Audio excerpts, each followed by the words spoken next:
Eric Garcia is here to help us take a look at what has been taking place for Autistics in 2025.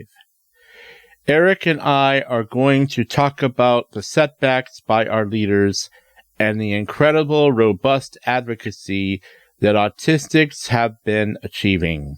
Welcome to the episode, bringing closure for Autistics in 2025 on today's Autistic Moment.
Forever, so let yourself shine. Every time you feel you're down on yourself, look inside, you'll find you got what it takes. Yeah, I can tell you can make it, you can reach the top.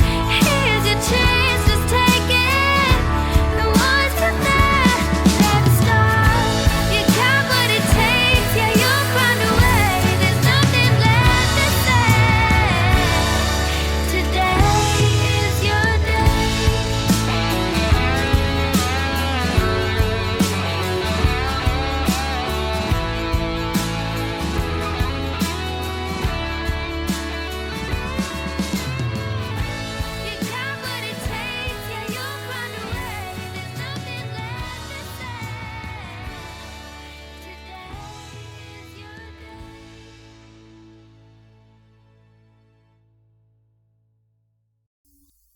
Today is your day on today's Autistic Moment, a podcast for autistic adults by an autistic adult. The podcast where autistic adults are leading conversations for advocacy that supports diversity and celebrates our intersectional identities. This first segment of today's Autistic Moment is sponsored by the Autism Society of Minnesota, known as AWESOME throughout Minnesota's autism community. As Minnesota's first autism resource for more than 50 years, AWESOME serves the whole state, the whole spectrum for the whole life. Visit AWESOME at ausm.org. The Autism Society of Minnesota needs your help. Funding cuts threaten vital programs, but together we can rebuild. Donate to the Autism Society of Minnesota on their website to maintain this vital resource for Minnesota's autism community. Please visit todaysautisticmoment.com, where you can listen to more than 100 shows, get transcripts, program updates, and read the guest bios pages. You can also visit the Adult Autism Resources Links page. Please visit the Future Shows page to read the titles, guests, and descriptions of all shows in 2025. The transcripts are sponsored by Minnesota Independence College and Community. There is a link provided to get access to a document form of the transcript without the purple-colored background so that you can print it without using up the ink on your printer. The written document has a font that is accessible for dyslexics. There are additional transcripts available in Spanish, German, French, and Chinese simplified. Please follow Today's Autistic Moment on Facebook, Instagram, LinkedIn, and Blue Sky. If you follow Today's Autistic Moment on Instagram, please follow us on Threads. Join Today's Autistic Moment community group page on Facebook for conversations and updates. Please subscribe to the YouTube channel at Today's Autistic Moment to watch Autistic Voices Roundtable discussions. Go to the blog article Autistics and the Holidays 2025 on todaysautisticmoment.com to read about some tips for caregivers and autistics to navigate the holidays. These tips show caregivers how to support autistic loved ones following a year of increased misinformation and disinformation. There are tips for autistics to assist them with setting your boundaries, some steps you can take to protect your own peace, and consider some possibilities should you decide to advocate for yourself. After this first commercial break, Eric Garcia will be my guest to talk about bringing closure for autistics in 2025.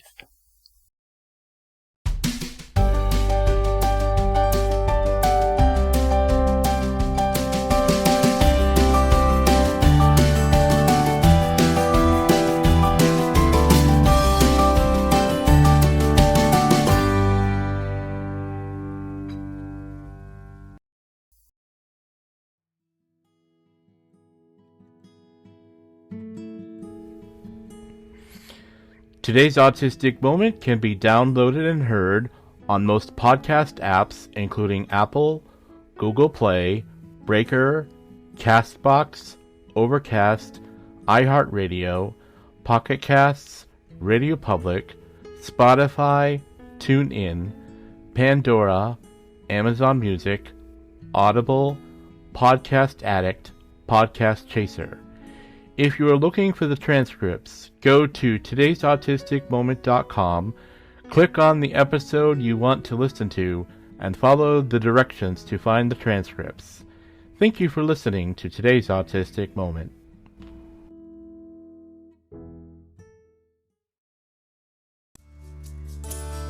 Hello, autism community. My name is Lisa Morgan. I'm an autistic adult too, and I know firsthand what it feels like to be unintentionally harmed by well-meaning professionals when reaching out for help. My passion is to help autistic people find and use their own unique strengths to help themselves. Are you rule-based, a literal thinker, have a focused interest? Let's figure out together how to use the strengths of autism to find solutions. I offer life coaching for autistic adults and individualized workshops for professionals. To find out more, go to autismcrisissupport.com.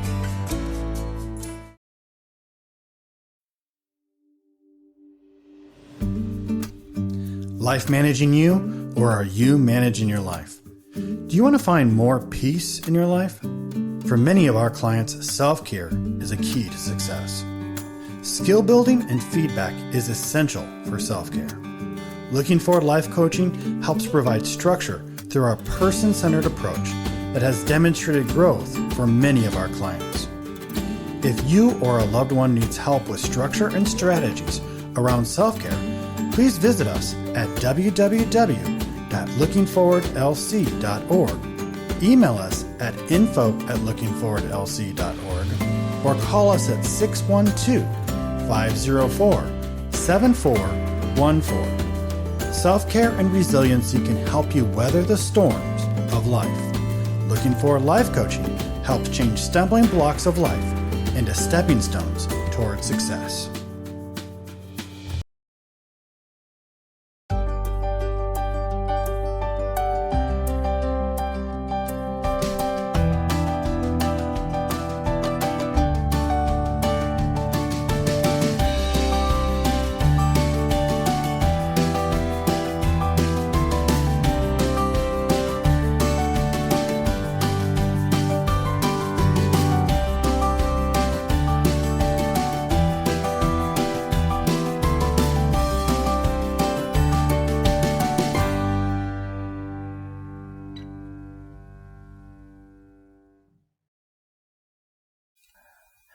Eric Garcia, welcome to today's Autistic Moment. And we know that we've all been very, very busy this year, keeping track of everything going on with the autistic community. And so thank you so much for visiting with us today. And, I'm so glad you're here. I'm glad to be here. Thank you. Thank you. All right. This episode is about bringing closure for autistics in 2025. It goes without saying that this has been a year of massive heartaches and hits below the belt, and I wanted to close this year out for my season about navigating the future of multidimensional autistic leadership by you and I recapping this year, what it's been like, and, talk about the obvious, and also to take a look at some things to celebrate, some things that, in spite of the year we've had, we're actually still ahead of the game rather than behind. At the same time, we're going to be brutally honest here about what this year has been like. So let's recap what 2025 has been like for autistic people this year. Yeah, let's just be completely honest. A friend of mine who's British uses a term, and I don't know if it's okay to use this, but there's a saying, you can't polish a turd, but you can put glitter on it. Yes. And I feel like that's the perfect encapsulation of 2025. You just kind of got to roll with it. I think the thing that we could talk about it, we could be as honest as possible, and we should be as honest as possible. This was a very difficult year, not just for the obvious reason of Secretary Kennedy becoming HHS Secretary, the resurfacing of autism epidemic language, the kind of dehumanizing language, the peddling of misinformation and disinformation. But I also think that it's also important to recognize that this is also a time when social services are being cut, when grants to help autistic people find work are being got the business end of Doge. I think that it's important to remember that a lot of federal research, a lot of university researchers and academics saw their research funding freeze for some really, important projects. So I think that, if I can be honest, I feel like RFK Jr. is the big flashing marquee, but there's a lot of other red flags along the road. But at the same time, I think what we see now, and not being, you know me, Phil, I'm not somebody who sugarcoats anything. I do think the difference between now versus the 1990s and the 2000s is there is a more robust infrastructure to push back on disinformation. I think that now there is a generation of autistic self-advocates who not only are vocal, but know how to win in the quote-unquote court of public opinion and are able to have a media strategy. I think one of the positive developments, and thinking about it on my end as a reporter, is now I see the New York Times quoting people from the Autistic Self-Advocacy Network. I see the Washington Post quoting people from the Autistic Self-Advocacy Network. I see the people at the Minneapolis Star-Tribune quoting the Autism Society in Minnesota. I think that is a positive development. I think the other positive development is that, so for example, we're doing this now on November 26th, 2025. Last week, Secretary Kennedy, personally, according to the New York Times, told the CDC to change the website on, saying that the term vaccines don't cause autism is not a scientific claim. Immediately, almost every newspaper and news outlet said this is not true. This has been established by science. So that much is good. And I think the other thing is, as I said, the infrastructure not only exists now, but it also is more robust. A lot of it in the 2000s was very new and very nascent. And now I think it is much more established. In the same token, though, I think it's hard to overstate how much of a beating the disability rights movement took, not just with administration, but with COVID. A lot of important disability rights activists died during COVID.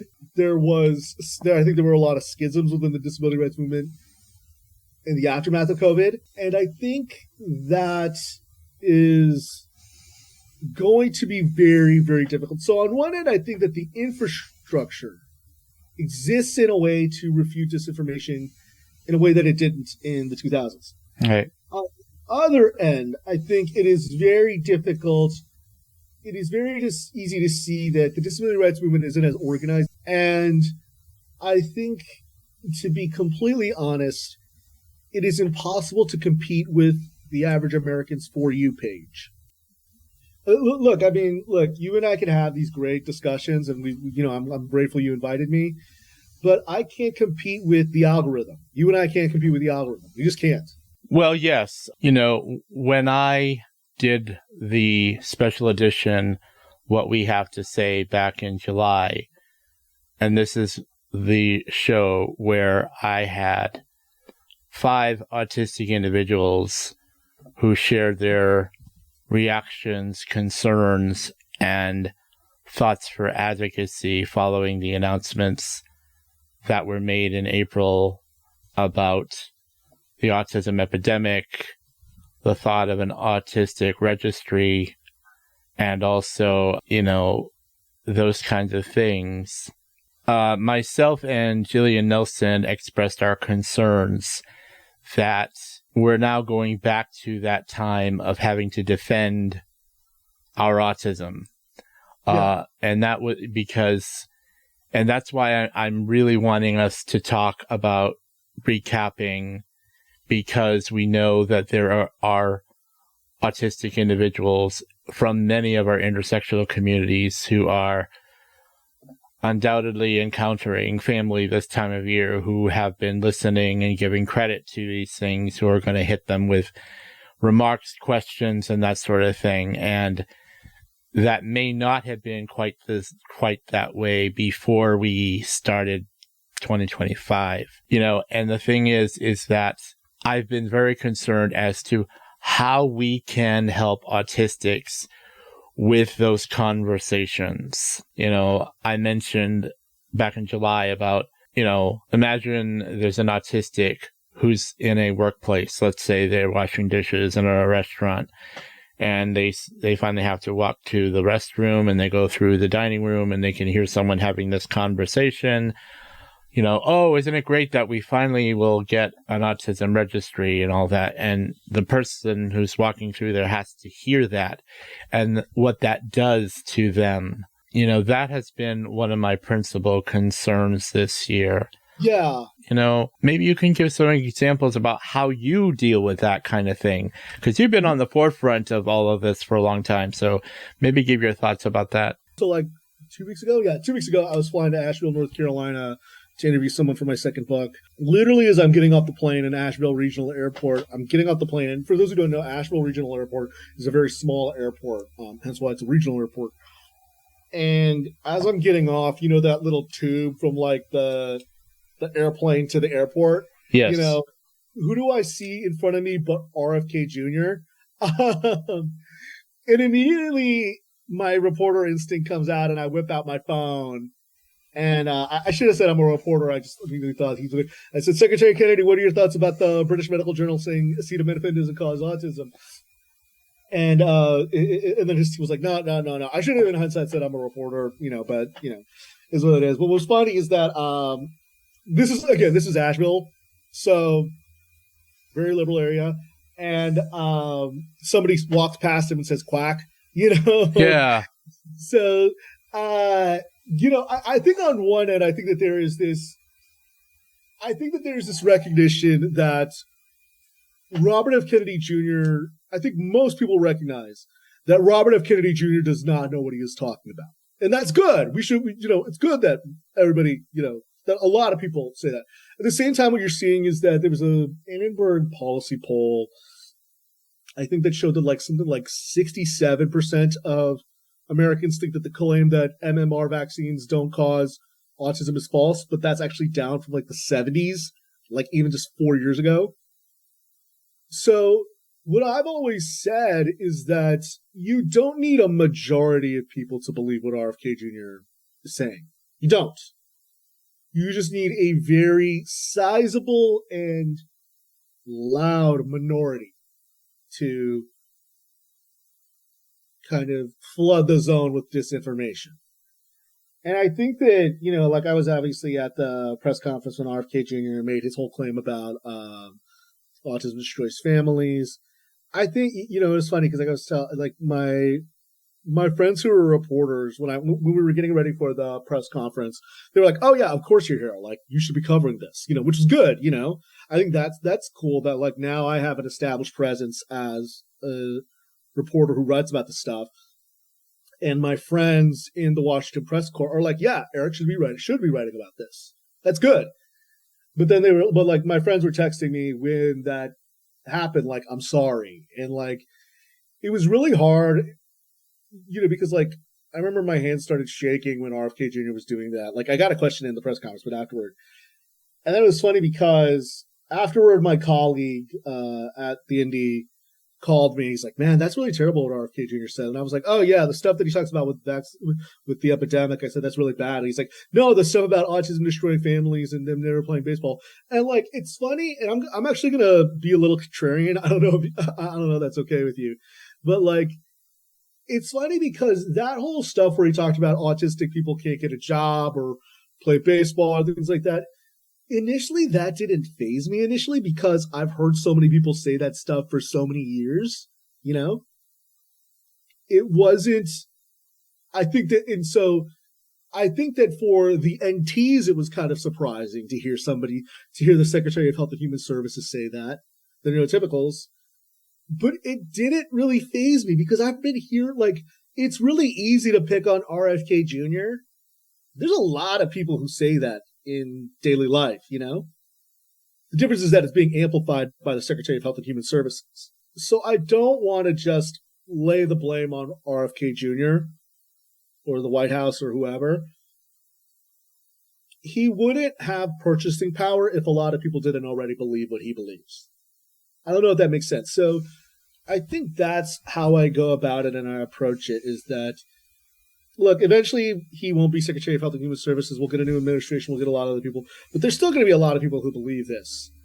And I think what the job of the press is to do and what the job of everybody who knows better is to do is to immediately say, this is not true.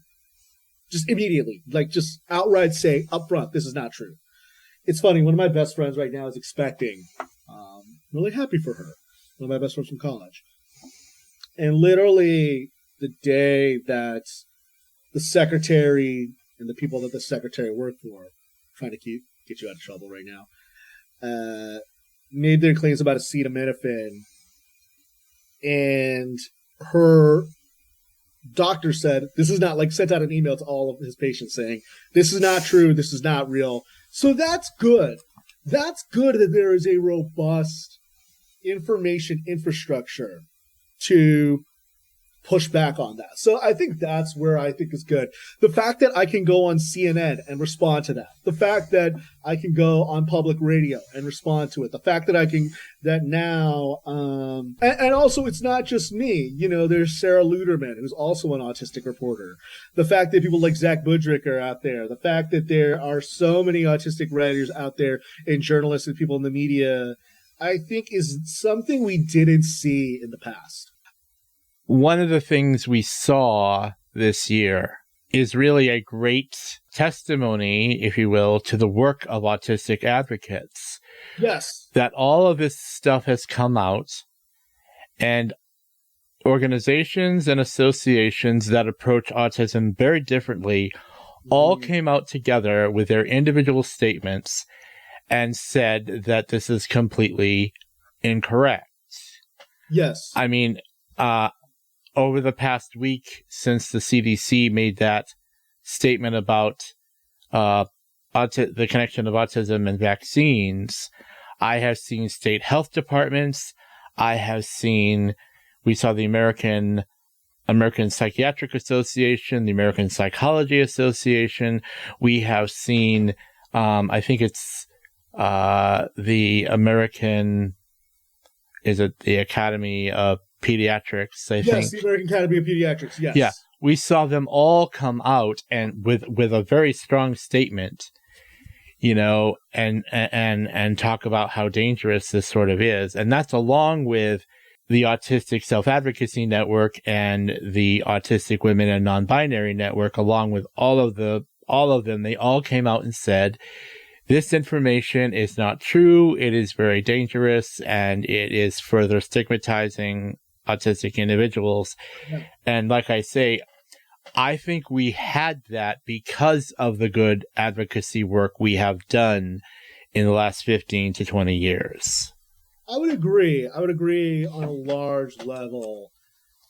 And I think the fact that now, not only that, but that these statements received attention in the media, I think is also a sign that autistic advocates have quote unquote gotten smart.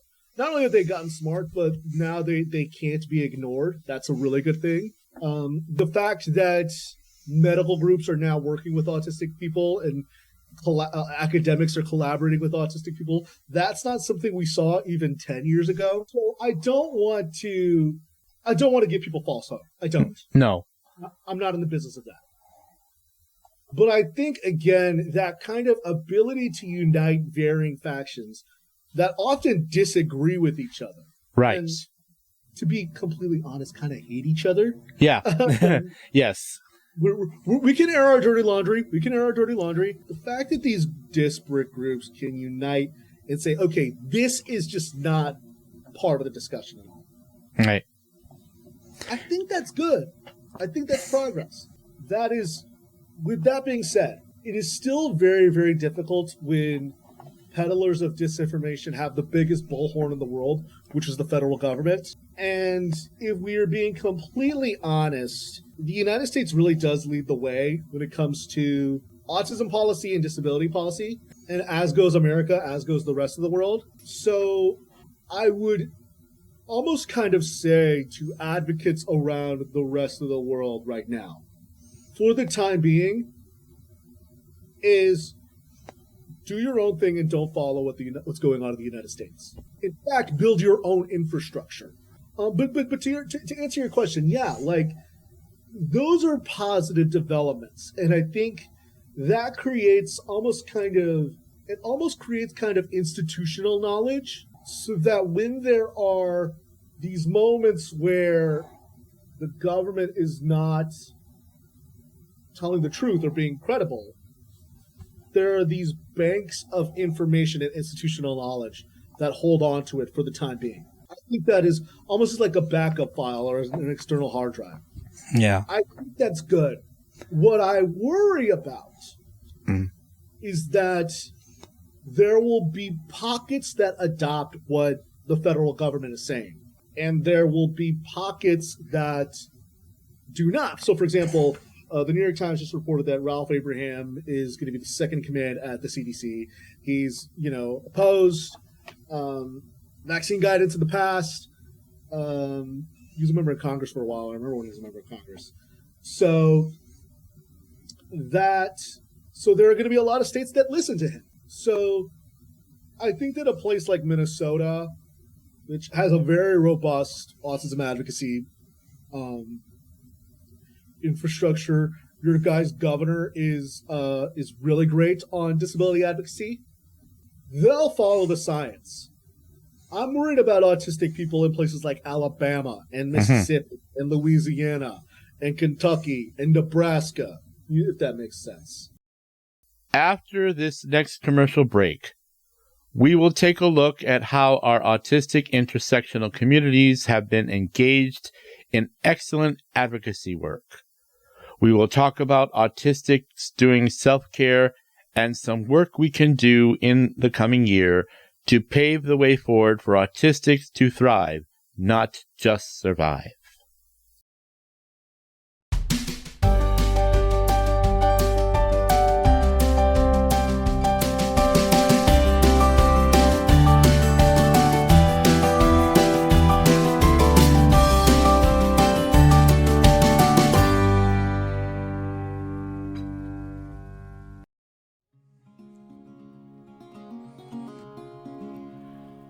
Autistic adults aren't getting the support we need.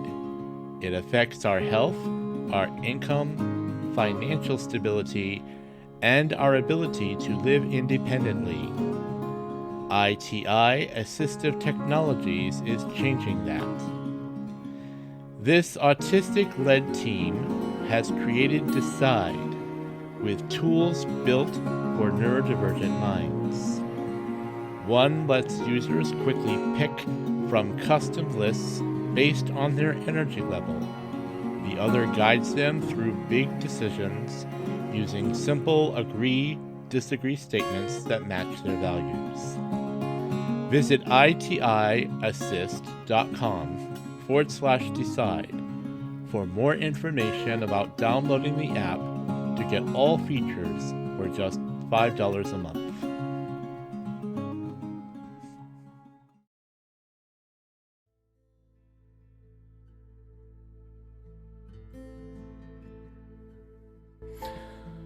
Support for today's Autistic Moment comes from Best Care Home Care Agency. Best Care offers PCA services, and your friend or family member could be your paid PCA. Best Care also offers homemaking, FMS services, and 2, 4, 5D services throughout the Metro and Greater Minnesota. Visit their website, bestcaremn.com, to learn more about their services.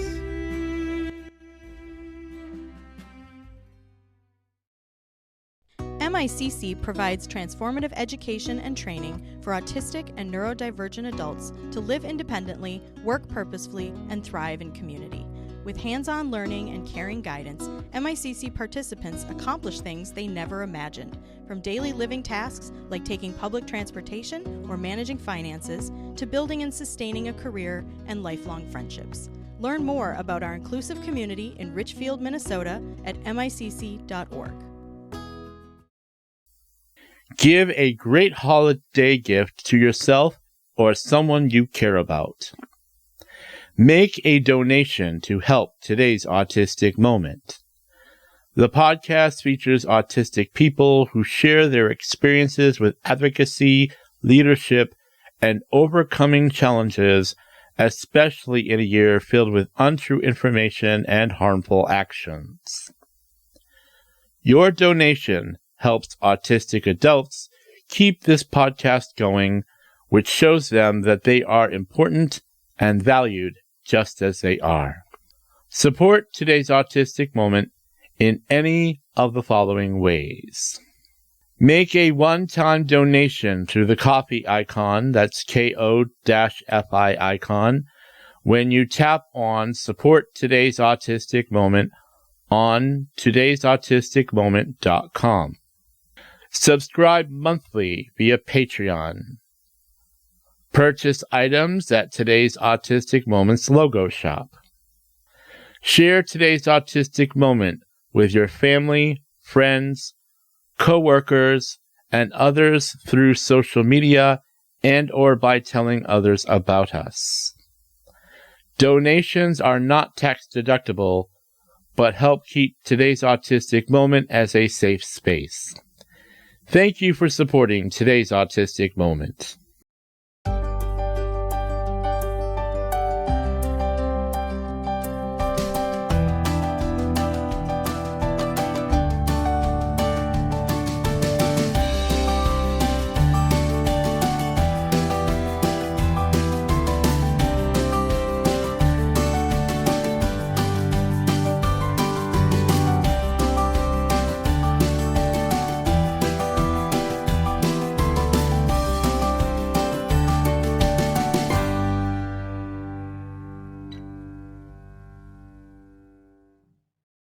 In a year when autistics have been further stigmatized, how have you seen autistic adults leading in terms of advocacy and community building? Before you answer that question, this is another point that I have been making throughout 2025. There's a couple things here. Number one, at the very beginning of this year, for my 100th show, Dr. Devin Price made a brilliant comment that I think is true. and that is autistic people are among the first to be very strong in social justice, which means we are probably the very first group of people to say, no, I will not be used to someone's tool of oppression.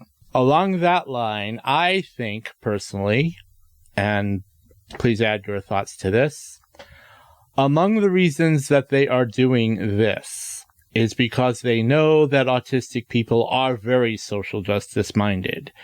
We are the first to avoid things like this, number one. Number two, we have a strong drive towards what is right, what is inclusive, and that kind of thing. So I tend to think among the reasons they're doing this has to do with that if they can find ways to make our work and our voices sound a little bit more, quote, illegitimate, like they have no bearing and therefore they're, quote unquote, too sick or too, quote unquote, disordered, end of quote, that they can just simply get people to believe, and therefore, you know, basically what we're doing is pointless. Number two, the overlap of the autistic and the LGBTQ communities has everything to do with this. Everything. Absolutely. Because both of those communities and together we form a strong social justice movement together. And I do believe that what is happening is that autistic adults have been leading in terms of advocacy and community building along these lines. And that's why I believe a lot of this is even happening at all. So I will say on the LGBTQ stuff, I think that's absolutely true. I think that what you're seeing is that in states like Georgia, in states like Missouri, they're specifically trying to prevent trans youth from receiving gender-affirming care, right, and using autism as a rationale for that. That's absolutely true. You can read the legislation or the executive orders. Like, that's just fact. I would caution a little bit, and Devin's one of my best friends, and that is a blessing that I do not take lightly. I think I almost want to say that we think that we're assuming that these people are smarter than they are. I don't think they think about it that way. No. I think that they legitimately believe that autism is a malady, that it is something that is life-destroying. I think that they are people who have listened too much to what my good friend Shannon Disroches Rosa says, calls the autism grievance parent industrial complex. Yes. I recommend everybody read Shannon's piece about that. I don't, and I would also caution that all autistic people are social justice minded, because there are a lot of autistic people on the far right. A lot. A sense of justice in right and wrong is not inherent. It's really dependent on how you're brought up and what you're taught is right and wrong. I genuinely think that, someone like Secretary Kennedy really started saying this before we had an understanding of like a sense of social justice and things like that, and right and wrong and things like that. I genuinely just think that they're just conspiracy theorists more than anything. Yes, I agree with that. I don't think I need to read that Atlantic interview that the secretary did over the weekend. I'm going to read it. I have it pulled up. I don't want to give them too much credit. No. But Eric, the thing is that over this past year, I have had so many autistic advocates on today's autistic moment, and many more that I've watched on LinkedIn and other places that have been extremely engaged in this. Yes. And the thing is that some of the strongest advocates I've seen, and they've really been writing, they have been posting, they have been doing their podcasts, they have been doing their statements, they have, really spoken out very strongly. And like I say, if they can find a way through their misinformation to basically plant that small little belief that somehow, we just don't know what we're talking about, or we're thinking through the lens of something that is, again, misinformed because of our disability or whatever it happens to be. I think that's got everything to do with why they're doing what they're doing. Yeah, I get what you're saying, and that I agree with. Yeah. So Yeah, I agree that there's people on both sides. Again, I mean, I've done shows this year about Black autistics leading in a time of DEI erasure, and that's a subject in and of itself.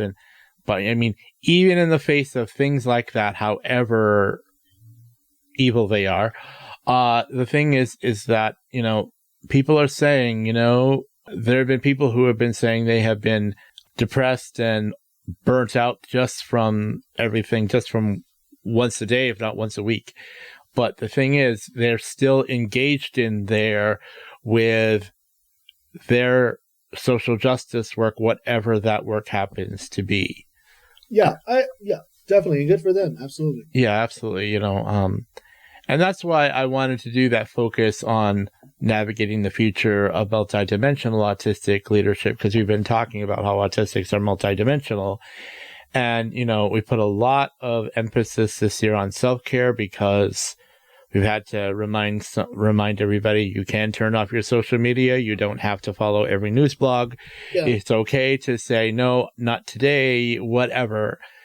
But we also want to say that it's important that, they discover and look after what they can control rather than what they cannot control. And, generally autistics have been doing a lot of that this year. Yeah. And I share with them the concern. It has been it's difficult because some days it's so much so fast, and it's difficult. We don't want to sugarcoat that.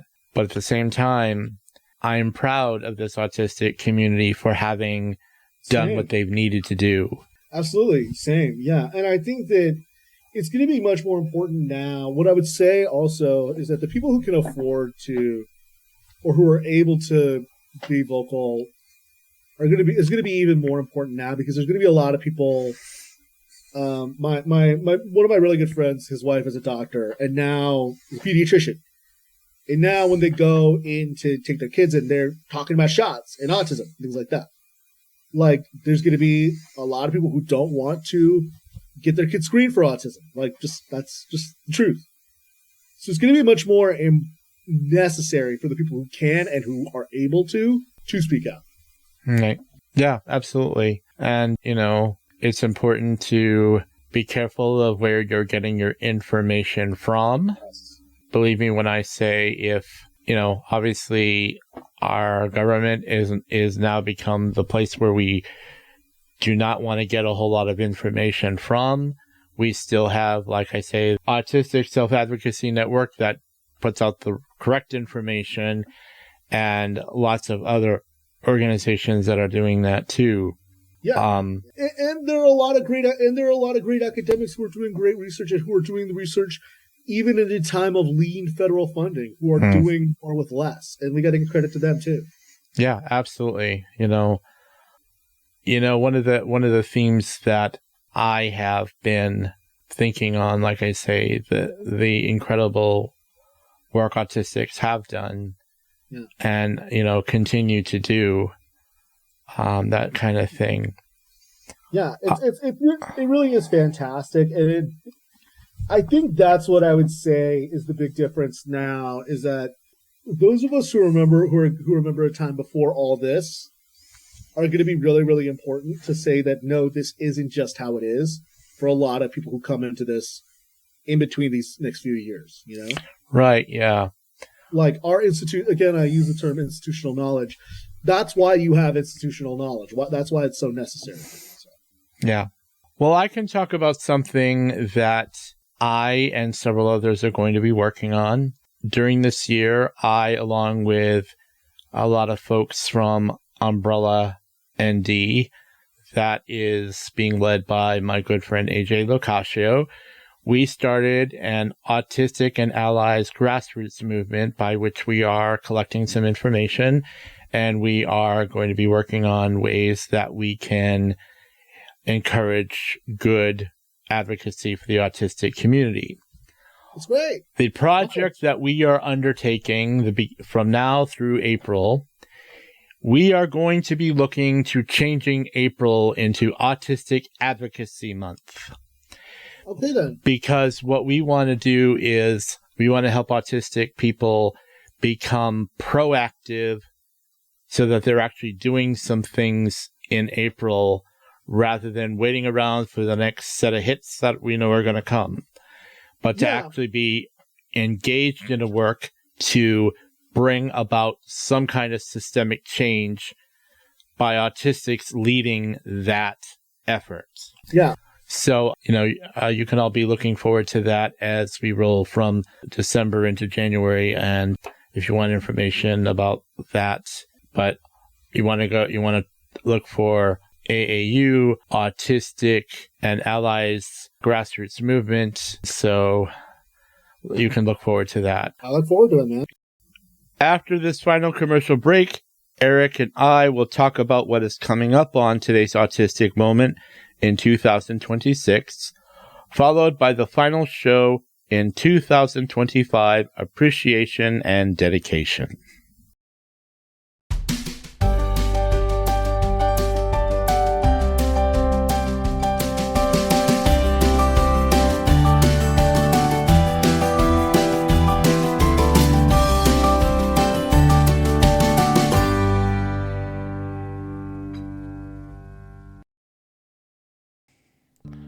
Are you looking for a space where you don't have to explain your autism to be seen, heard, or understood? We are the Autistic Peer Support Coaching Collective, the world's first autistic-led peer support coaching organization. In a world that pathologizes our differences, isolates us, and pushes toxic individualism, APSCC offers something radical: community, connection, and care. Our coaches are all autistic adults, trained professionals, supporting our fellow autistics with tools for advocacy, regulation, and everyday thriving. We know how hard it is right now. Stigma, burnout, misinformation, it's everywhere. But you don't have to face it alone. Peer support is not just helpful, it's necessary. Community is not a luxury, it's how we survive. Showing up in our full autistic selves with our stims, our sensitivities, and our joy is an act of resistance. In a world that tells us to hide or disappear, we choose to be visible together. You'll find one-on-one coaching, free support groups, educational workshops, and more, all rooted in the neurodiversity paradigm, built by autistics for autistics. Come be part of something real. Visit autisticcoaches.com.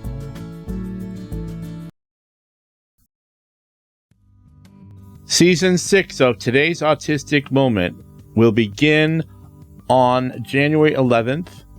Matthew Lawrence will be my guest as we introduce to you the theme for 2026, Autistics Thriving, Not Just Surviving. Other shows coming up next season include topics such as Autistics Thriving Through Crises, Black Autistics Thriving in Urban Settings, Black Autistics Thriving in Rural Settings, and Healthcare Equity. Guest spots for Season 6 are available. Please go to todaysautisticmoment.com to the Be My Guest page to fill out the new guest intake form.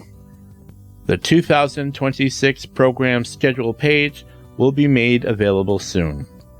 Thank you for listening to today's Autistic Moment.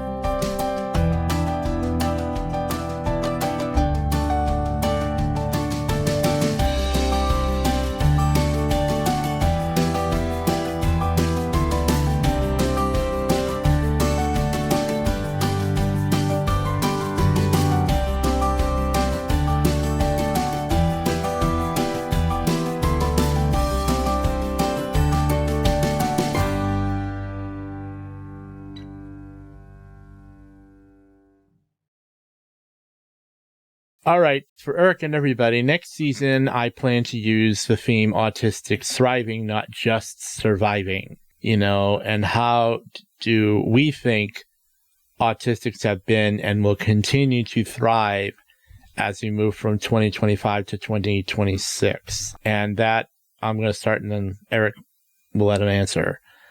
First thing I want to say is use this holiday season as best you can to get some rest.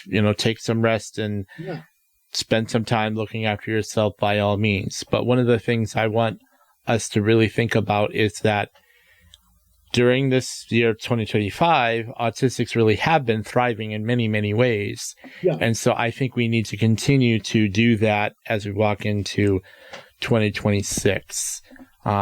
So in a way, you can look at 2025 as a rehearsal, and now 2026 is going to be time for the real thing. Go ahead, Eric. Yeah, the thing that I would just say is that, as I said before, there really is an infrastructure that didn't exist even a decade ago.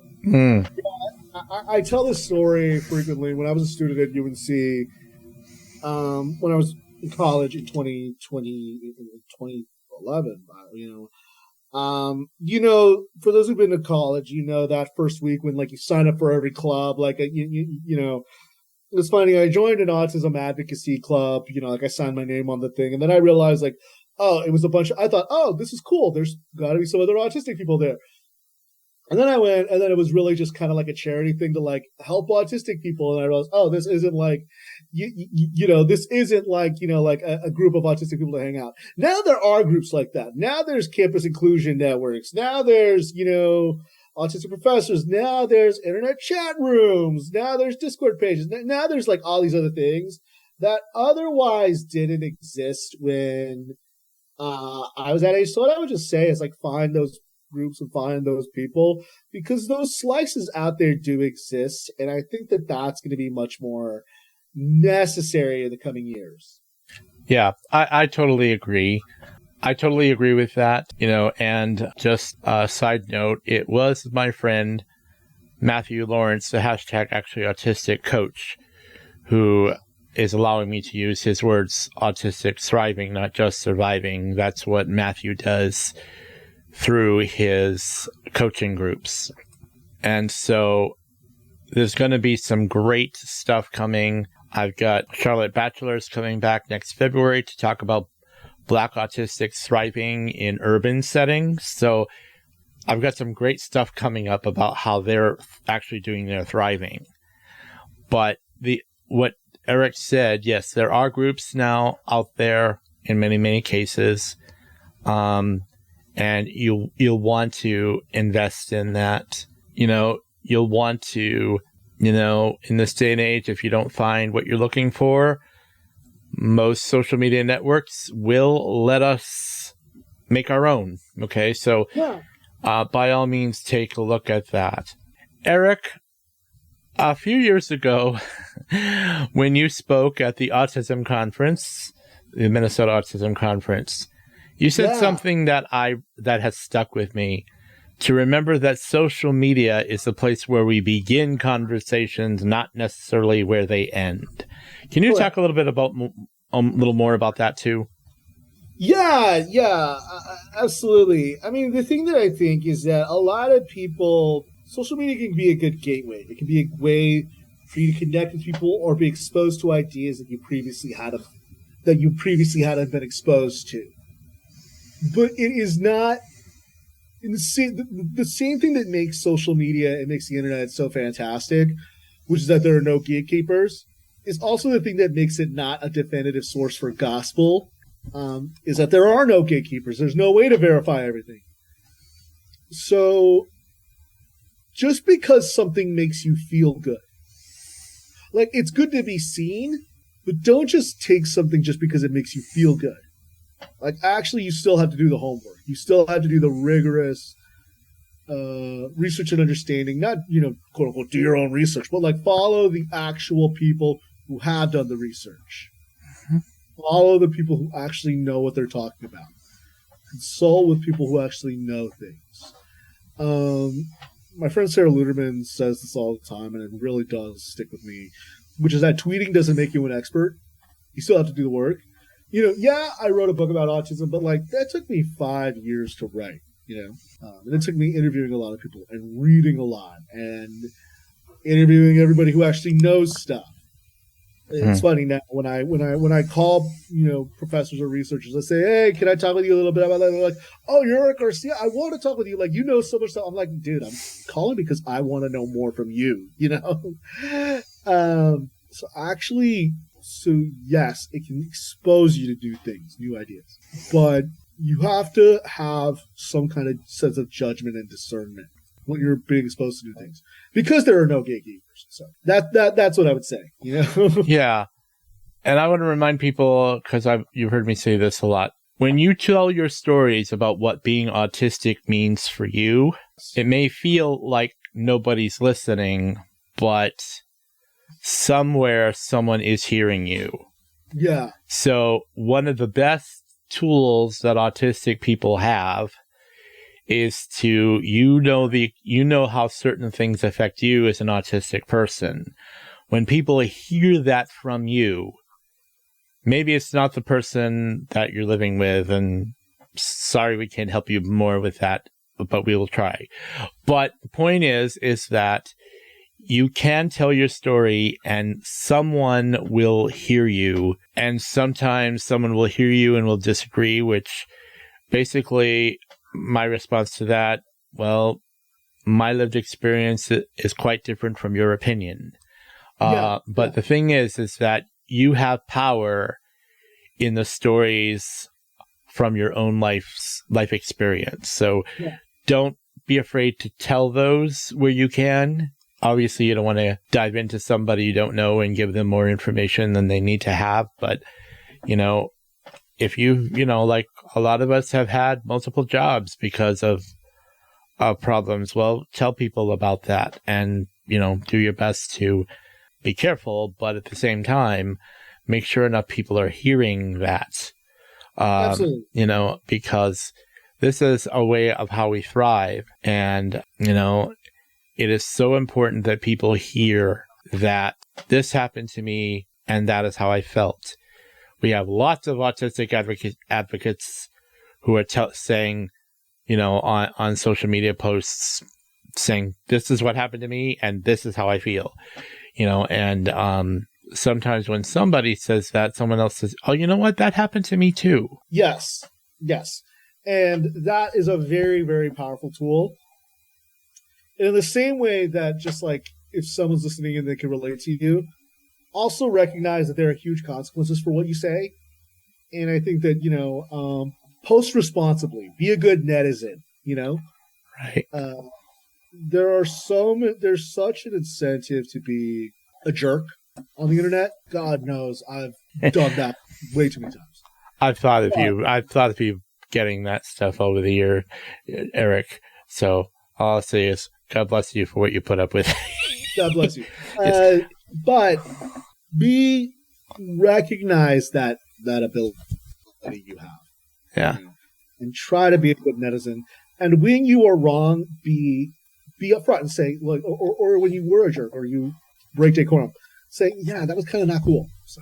And don't forget, you have the mighty block button, or you don't have to listen to everybody who tells you anything, nor do you have to continue to allow them to comment on your posts. Yeah, I mean, in some ways, blocking is the charitable thing to do, because then it's better than me after you, or me. Now I have a lot of followers on social media. Like if I do respond to somebody, that leads to a lot of people responding to them and giving them a hard time. So sometimes the block button is the most charitable thing you can do. So. Yeah, no. Unfortunately, the events of this past year, they've actually given people who make a living and some don't make a living out of posting nasty comments on social media posts. It's basically become their life's hobby or whatever. Yeah. But the thing is, like I say, you don't have to let that run your life. You can say, no, I'm not going to tolerate this, and so on and so forth. So just know that. So, well, thank you so much, Eric, for this. And thank you to all of my great advocates this year. We're closing this year, being bluntly honest about what it's been like, but we're also giving you some hope and that sort of thing. One more question, Eric. As we go into this holiday season, do you have anything that you might add that can really help us all to kind of enjoy the holidays and not be completely weighed down by all of this? Yeah, I think that the holidays are a time where you get to be around, where you get to talk, where for better or for worse, and however hokey it might be, it really is the time where you get to reach out to people you love. It really is the time where hopefully it can bring out the best in people. Hopefully. Yeah. And it's a time and it's a reminder that people who you love, who you don't always get to talk to or you don't always get to do it, to reach out and tell them you love them. And I think that's really important now, is to focus on people who love you and who you love. Right. Yeah, absolutely. It's also a time that, this is a good time to start creating your social support networks, creating them, participating in them, and just, being candid, but also, just listening to. And we know that many family connections are not what we want them to be, but we have others in there who are definitely in our corner. And yes, so we want to invest in those relationships, and, well, the ones that don't, you do the best you can, that sort of thing. Yeah, absolutely. Yeah. Well, Eric, thank you so much for this time. And we wish you happy holidays as best we can. But, yes. Definitely. Okay. Be safe, everybody. Enjoy your holidays, and we will see each other in the next year. If you enjoyed this episode today and want to hear the complete interview without the other segments and no ads, go to todaysautisticmoment.com and subscribe to the ad-free and complete interview plan. The subscription is only $12 a month or $144 for a year. You can hear the full interviews without interruption from July through now and all episodes coming up. A subscription to the ad-free and complete interview plan would be a perfect holiday gift. Today's Autistic Moment, our guests and audience have come through the year 2025 together successfully. We have all had our moments of grief and heartbreak, not to mention the harm to our mental health and sense of safety.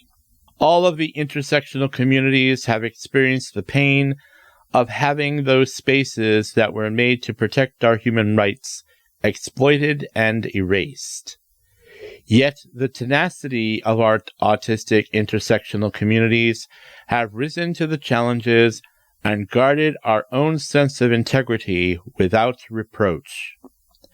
Contrary to the opinions of those who have attempted to denigrate autistics, we have, each in our own unique ways, shown that autistics are stronger and more committed to upholding the dignity of others through blunt honesty and excellent problem-solving skills. Autistics are multidimensional leaders who are navigating through the times we are in and will continue to thrive as we move forward.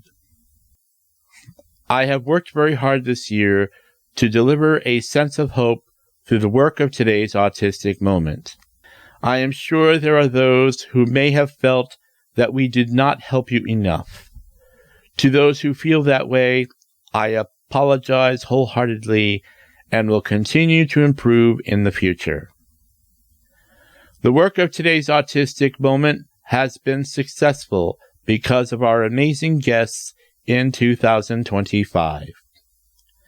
Darren Howard, Dr. Devin Price, Sarah Swan, Matthew Lawrence, A.J. Locascio, Jessica Johns, Shalise Hurd, Kayla Ellen Omiza, Carol Jean Whittington, Becca Lori Hector, Jenna Olson, Emily Goldberg, Anna Voigt, David Gray Hammond, Jillian Nelson, Jack Spain, Leanne Ruber, Sam Farmer, Michael Fuel, Joyner Emmerich, Michelle Markman, Lisa Morgan, Charlotte Batchelor, Dr. Adam Hazlitt,